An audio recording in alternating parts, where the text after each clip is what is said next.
The auction terminal flickered with listings that nobody wanted. Oliver Reed scrolled through abandoned properties on Station Meridian, looking for something he could afford. His salvage business needed a real workshop, not just the cramped storage unit he currently rented. Most places cost more than he would make in 5 years. Then he saw it. Workshop 17 in the lower commercial ring. Starting bid was almost nothing. Oliver leaned closer to read the details. The previous owner had vanished 20 years ago. The Dravish craftsman had simply disappeared one day, leaving everything behind. Station authorities had sealed it ever since. Oliver placed his bid. 3 other salvage dealers tried to outbid him, but they dropped out quickly. Something about the place scared them off. Oliver did not scare easily. He had grown up on Earth, where you learned to handle problems or you did not survive long. When he won the auction, the station administrator looked relieved to finally have the property off her records. She handed him the access codes with a warning. Nobody had been inside since the Dravish owner left. Whatever was in there, it was his problem now. Oliver stood outside the workshop door 2 hours later. The entrance was larger than he expected, built for someone much taller than humans. He punched in the access code. The door groaned and slid open, releasing air that smelled of metal and dust. Inside, the workshop stretched back into shadows. Oliver turned on his portable light. Workbenches lined the walls, covered in tools he had never seen before.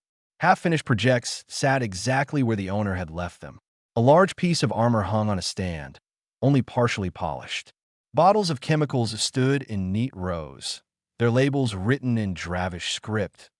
He walked deeper into the space. The workshop had 3 main rooms. The first held the workbenches and tools. The second was filled with raw materials, sheets of strange metals stacked against the walls. The third room was locked. Oliver checked his new access codes. None of them opened the third door. He examined the lock carefully. It was not connected to the station's security system. This was something the Dravish owner had installed privately. It took him an hour to bypass the lock without damaging it. The door slid open with a hiss. Cold air rushed out. Oliver stepped inside and stopped. The room was much larger than the others. In the center stood a cylindrical device about waist-high. It hummed softly, drawing power from somewhere. Oliver approached it carefully. The top was transparent, showing the inside. 0.2 eggs rested in the cylinder. Each one was the size of his torso, with a crystalline shell that caught the light. As Oliver moved closer, he saw patterns moving beneath the surface. Slow pulses of color, a heartbeat made visible that he reached out and touched one egg. It was warm, very warm. The patterns inside moved faster, as if responding to his touch. Oliver pulled out his scanner and ran it over the eggs. The device beeped and displayed information. Living organisms, definitely alive. High energy readings, unknown species. No match in any database that he should report this. Station regulations required reporting any unknown biological materials. But something stopped him. The way the patterns had moved when he touched the egg. Like something inside knew he was there. Oliver examined the cylinder more carefully. It was an environmental pod, keeping the eggs at specific temperature and atmosphere levels. But parts of it were damaged. A crack ran down one side. The power cells were almost drained. This thing had been running on backup power for years, maybe decades, that he found a data tablet next to the pod. The screen activated when he picked it up. Dravish text filled the display. Oliver pulled out his translator and held it over the screen. The words shifted into English. The entries were personal logs. The Dravish owner had written about acquiring the eggs. They were the last of their kind. Guardian dragons, the entries called them. The Dravish government had ordered them all destroyed. The owner had refused and fled with these 2 eggs. Oliver kept reading. Guardian dragons bonded with warriors. They formed lifelong connections, telepathic links that made them perfect partners. But the Dravish government feared that power. They wanted dragons that would obey without question. When the dragons refused to bond with corrupt officials, the order came to eliminate the entire species. The owner had hidden here, keeping the eggs safe. But something had gone wrong. The last entry was hurried, scared. Officials were coming. The owner had to run. They wrote that they hoped someone worthy would find the eggs someday. Oliver looked at the eggs again. The patterns were moving faster now. Both of them. He checked the environmental pod. The temperature was rising. The power cells were failing. He could replace them, hook the pod up to station power. That would buy time. But time for what? These eggs had been waiting for 20 years. Waiting for someone who never came back. As he watched, a thin crack appeared on the surface of one egg. Then another crack on the second egg. The patterns inside blazed brighter. A soft sound came from within the shells. Not quite a chirp, not quite a hum. Something between the two. Oliver took a step back. Then another. He should leave. Get station security. Let them handle this. That was the smart choice. The safe choice. The cracks spread wider. More sounds came from inside. They sounded almost like calling, like asking for help. Oliver had grown up on Earth, where you learned to help those who needed it or you lost your humanity. He had seen too many people turn away from problems, pretend they did not exist. He had promised himself he would never be that person. He moved forward and placed his hands on both eggs. They were hot now, almost burning. The shells continued to crack beneath his palms. The sounds grew louder. Both eggs split open at the same moment. Pieces of crystalline shell fell to the floor. Oliver kept his hands steady as two small heads pushed through the openings. The creatures looked up at him with eyes that glowed like embers. They were dragons. Small ones, but definitely dragons. Each had scales that shifted colors in the light, from deep blue to purple to green. Their wings were folded against their bodies, wet and delicate. Small horns curved back from their heads. They chirped again, louder this time. Oliver did not move. The dragons climbed out of their shells on shaky legs. They were each about the size of a large cat. Their scales dried quickly, beginning to shimmer. They stumbled toward him, drawn by his warmth. One dragon nuzzled against his left hand. The other pressed against his right hand. They made soft trilling sounds. Oliver felt something strange in his head. Not quite a voice, more like a feeling. Curiosity, hunger, recognition that he knew he should be afraid. These were unknown creatures from an extinct species. But looking at them, all he felt was responsibility. They were newborns, helpless, and they were looking at him like he was supposed to know what to do. Oliver carefully picked up the data tablet again. He scrolled through more entries, looking for information about hatchlings. The Dravish owner had included care instructions. Guardian dragons bonded immediately after hatching. They would imprint on whoever was present. The bond formed fast and could never be broken. The instructions were clear. Feed them protein within the first hour. Keep them warm. Do not leave them alone. The telepathic connection would strengthen over the first few days. Oliver looked around the workshop. He had protein bars in his pack. Not ideal dragon food, but better than nothing. He broke one open. Both dragons perked up, their small nostrils flaring. He tore the bar into pieces and held them out. The dragons ate from his hands eagerly. Their small teeth were already sharp. When they finished, they curled up against him, one on each side. He felt that strange sensation in his head again. Contentment, safety, home. That he was in serious trouble. Station regulations prohibited keeping unregistered xenofauna. Guardian dragons were not just unregistered. They were supposed to be extinct.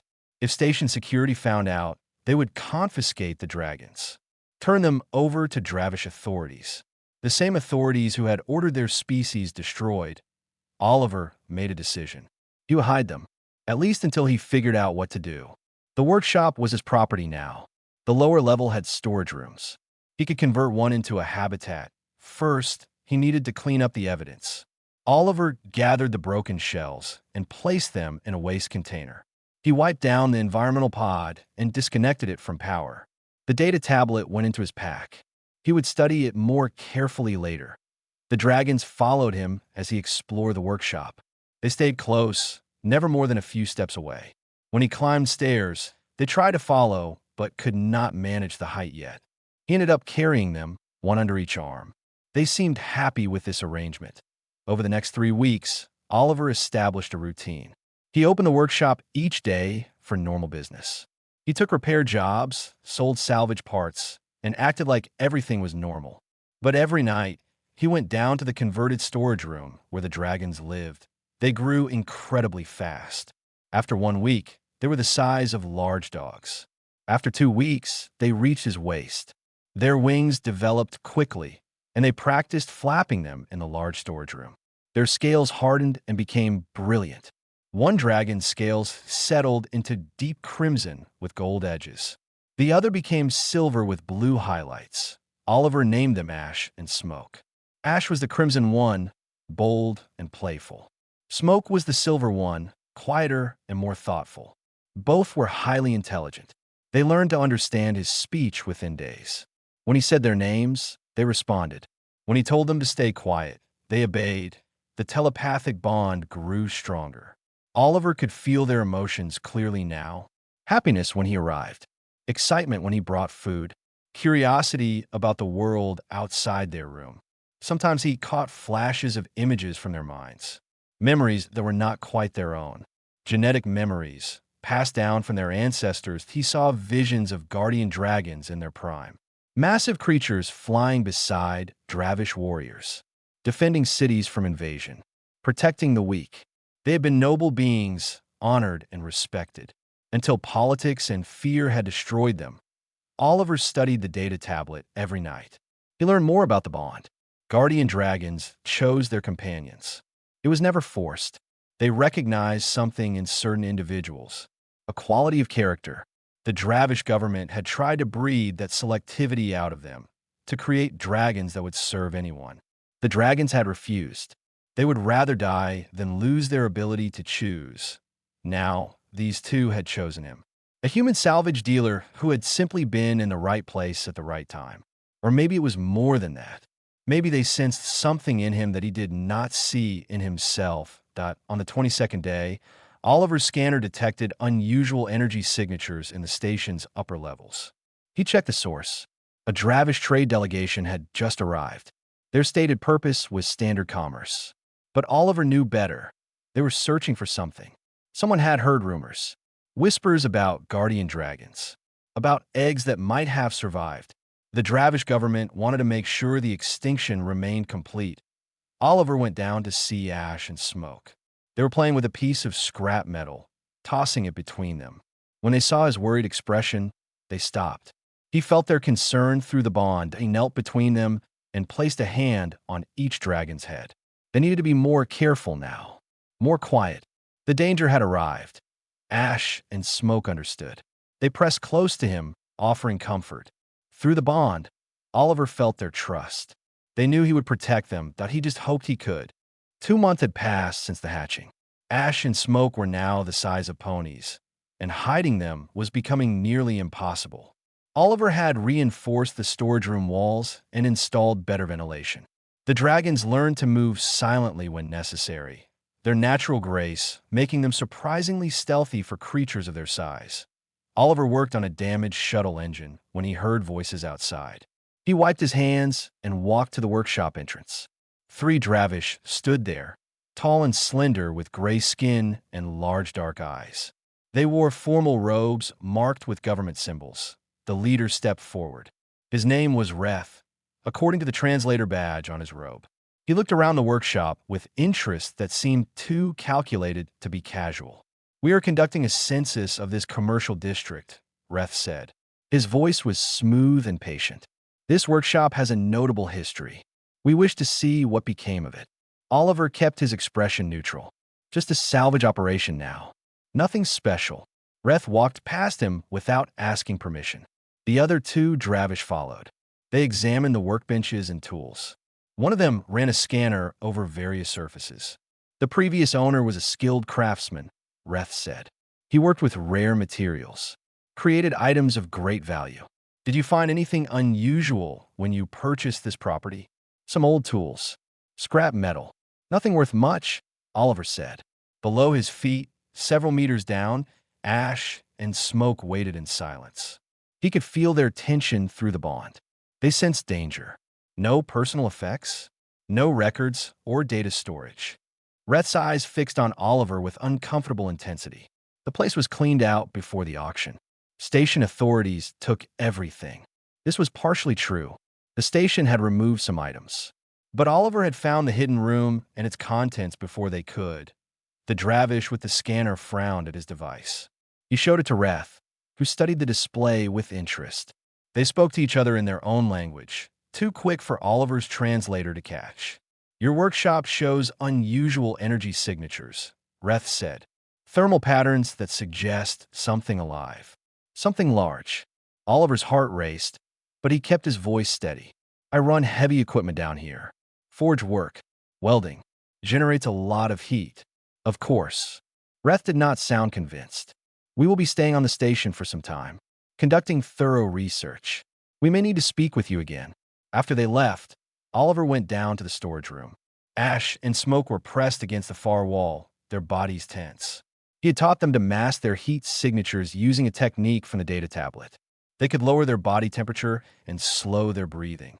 But it took concentration, and they could only maintain it for short periods. You did well, Oliver said quietly. Both dragons relaxed and came to him. Ash nuzzled his shoulder while Smoke rested her head against his chest.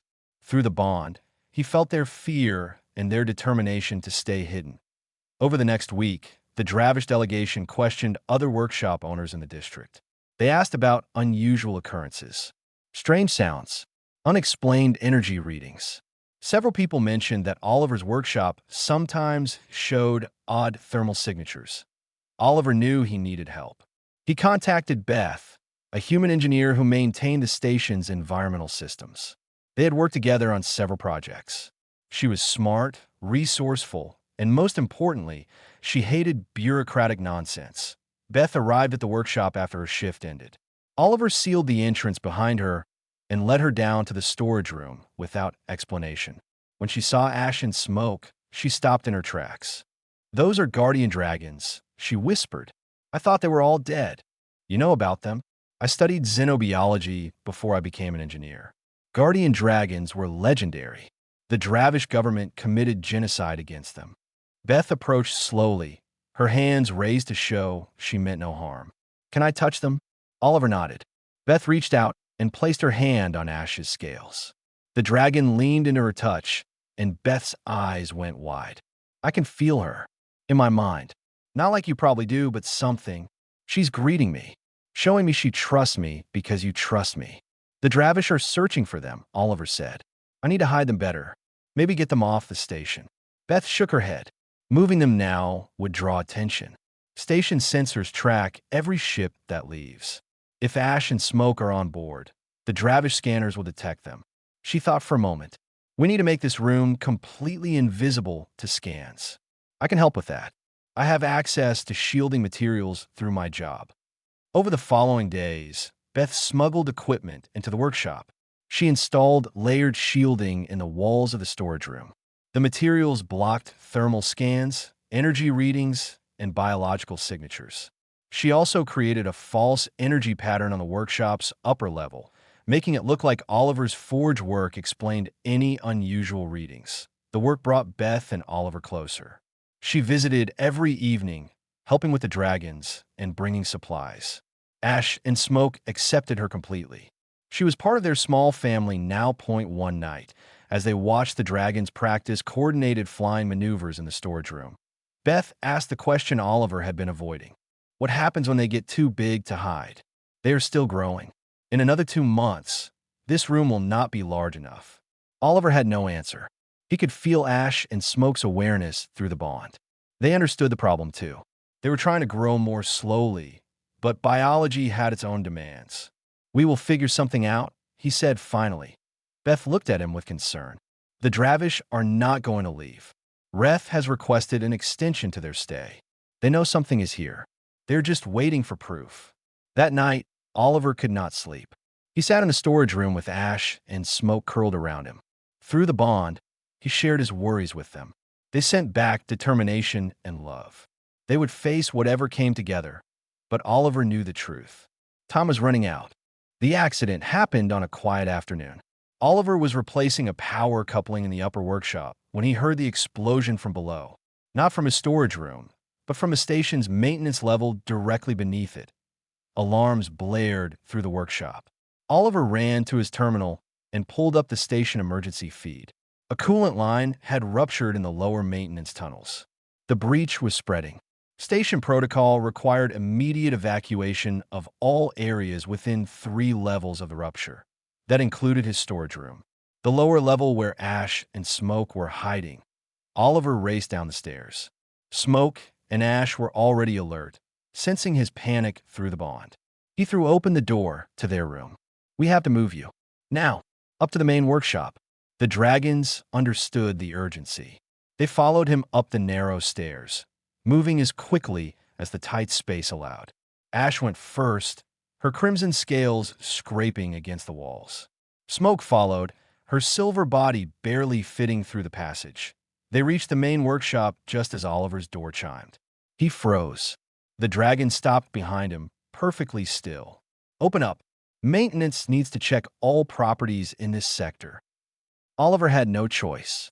He gestured frantically for Ash and Smoke to hide behind the large equipment storage units.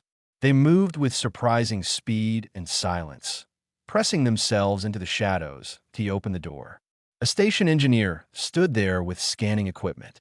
A human man Oliver recognized from the docking bay cruise. The engineer stepped inside without waiting for permission. "Got to check your lower levels for structural damage from the rupture," the engineer said, already moving toward the stairs. "Wait," Oliver said. "The lower level is fine. I just came from there." The engineer ignored him and descended the stairs. Oliver's heart hammered.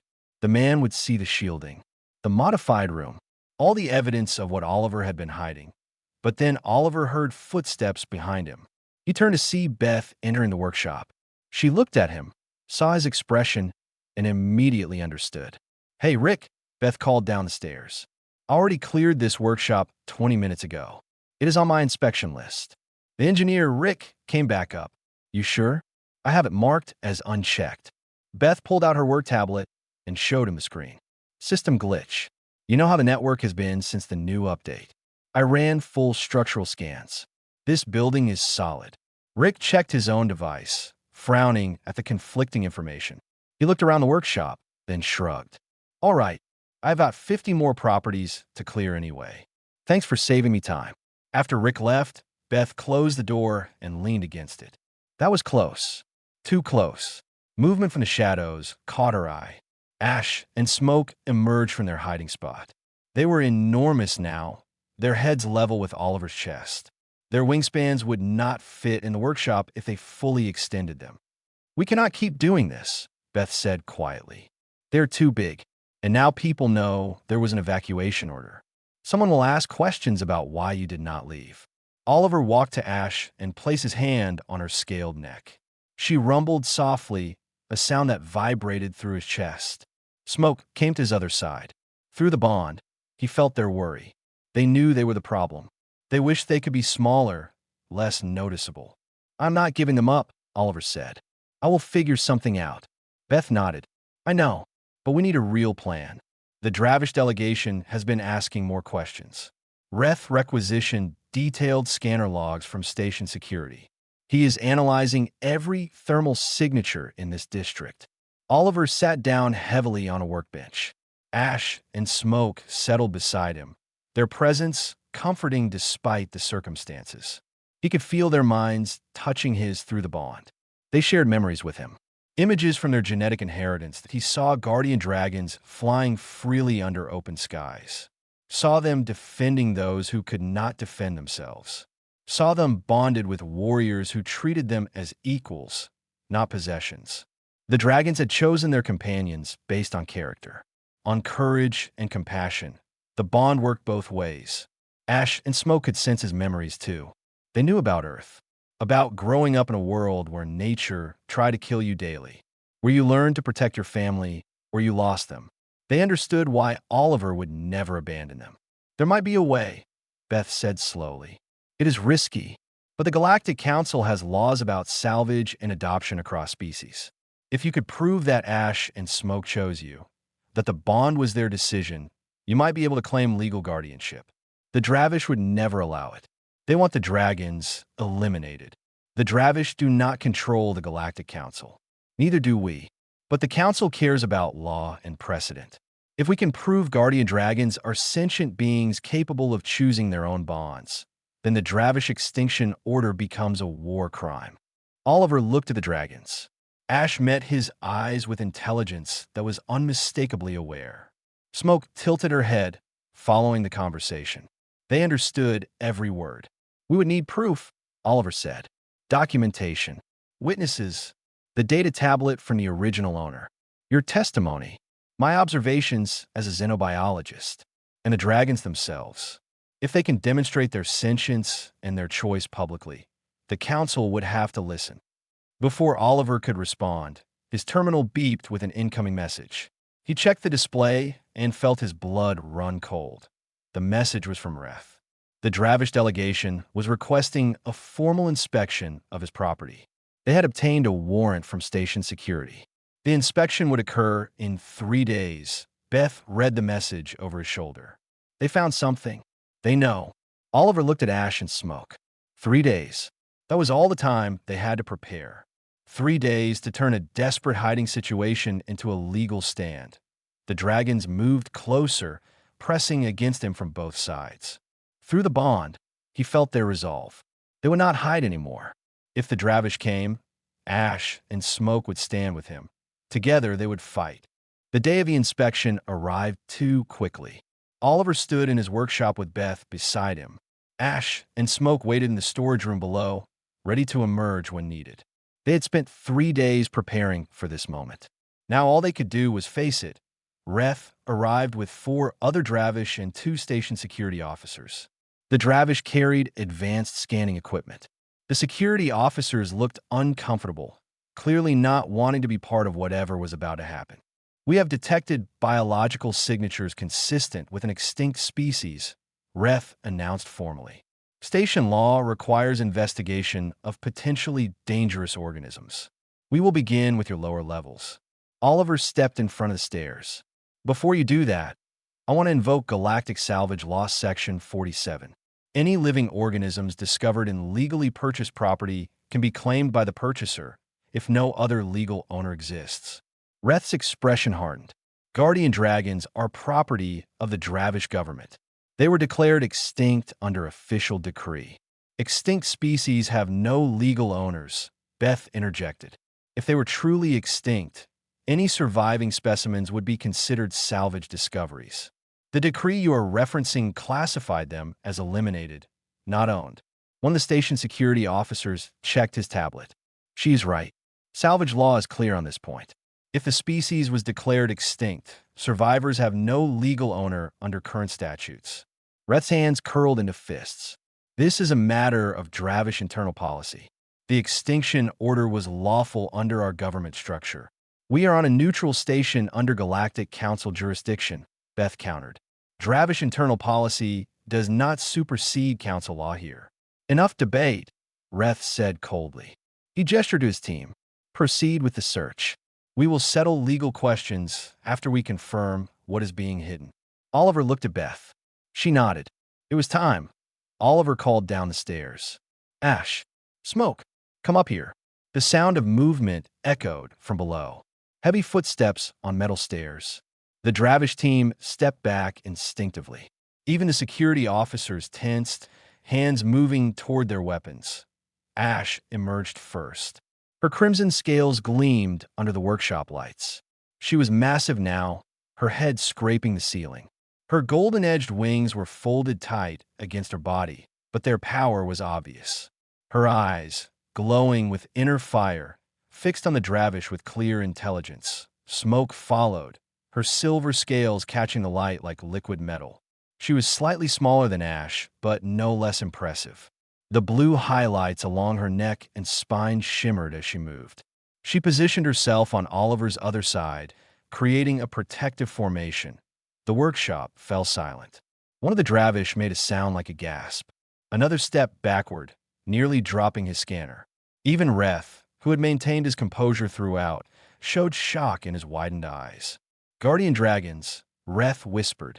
They actually survived. Their names are Ash and Smoke, Oliver said firmly. They hatched 2 months ago. They bonded with me by their own choice. Under galactic law, I claim guardianship rights. Reth recovered his composure quickly. Impossible. Guardian dragons do not bond with other species. Certainly not with humans. You have somehow coerced them, possibly through technology or chemical manipulation. Ash growled. It was a deep, rumbling sound that vibrated through the floor.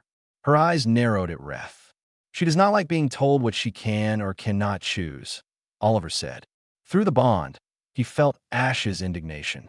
Smoke shared the sentiment, her tail lashing behind her. Beth pulled out her tablet. I have documented evidence of the bond formation. Telepathic connection tests, behavioral observations, DNA analysis showing compatible neural patterns between human and guardian dragon psychology. The bond is real and was never forced. You are a station engineer, not a qualified xenobiologist, Reth argued. I have a doctorate in xenobiology. I took this engineering job because it paid better. My credentials are on file with the Galactic Council's scientific registry. One of the security officers was speaking quietly into his communicator. He looked up. Station administrator is requesting all parties report to the main governance hall. This situation requires official arbitration. Reth smiled coldly. Agreed. Let the station administrator decide. Though I assure you, the Dravish government will not accept this claim quietly. Neither will I, Oliver said. He placed his hands on Ash and Smoke's necks. Through the bond, he felt their determination matching his own. They walked through the station together. People stopped to stare. Some pulled out recording devices. Others simply stood frozen in shock. News of the Guardian Dragons spread through the station's network within minutes. By the time they reached the governance hall, a crowd had gathered. Representatives from a dozen different species waited outside. Word had traveled fast. The return of an extinct species was major news. The fact that they had bonded with a human made it even more remarkable. Inside the hall, the station administrator sat behind her desk, looking overwhelmed. She was a Centauran named Lyra, known for her fair judgments and careful adherence to law. This is unprecedented, Lyra said, studying Ash and Smoke with wonder. I have contacted the Galactic Council. They're sending observers. This case is too significant for station-level arbitration alone. How long until they arrive? Beth asked. 3 days. Until then, I'm ordering a protective hold. The dragons will remain in Oliver Reed's custody. No one is to interfere with them or attempt removal. Station security will enforce this order. Reth stood abruptly. This is unacceptable. These creatures are dangerous. They must be contained. Ash and Smoke both looked at Reth. They did not growl or threaten. They simply watched him with calm, intelligent eyes. Their message was clear. They were not dangerous unless provoked. And they were definitely not creatures. They were people. Lyra noticed the exchange. They seemed quite controlled to me. The protective hold stands. This hearing is adjourned until the council observers arrive. As they left the governance hall, Oliver felt the weight of what was coming. The real battle had not even started yet. But for now, he had 3 days. 3 days to prepare. 3 days before the galaxy would decide whether Ash and Smoke had the right to choose their own destiny. The hearing chamber was filled beyond capacity. Representatives from 40 different species crowded into the space. News feeds from across the galaxy broadcast the proceedings live. Oliver sat at a table with Beth beside him.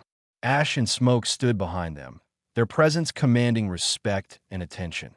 Across the chamber, Reth sat with a team of Dravish legal experts and government officials. They had arrived from the Dravish homeworld specifically for this hearing. The stakes were higher than just 2 dragons. This was about whether an entire species had been wrongly destroyed. 3 Galactic Council observers presided over the hearing. A Centauran judge, a VRYN diplomat, and a human council member named Director Chun. The diversity was intentional. No single species would control the outcome. Director Chun spoke first. This hearing will determine 3 points. First, whether guardian dragons are sentient beings with rights under galactic law. Second, whether the bond between Oliver Reed and these dragons was freely chosen.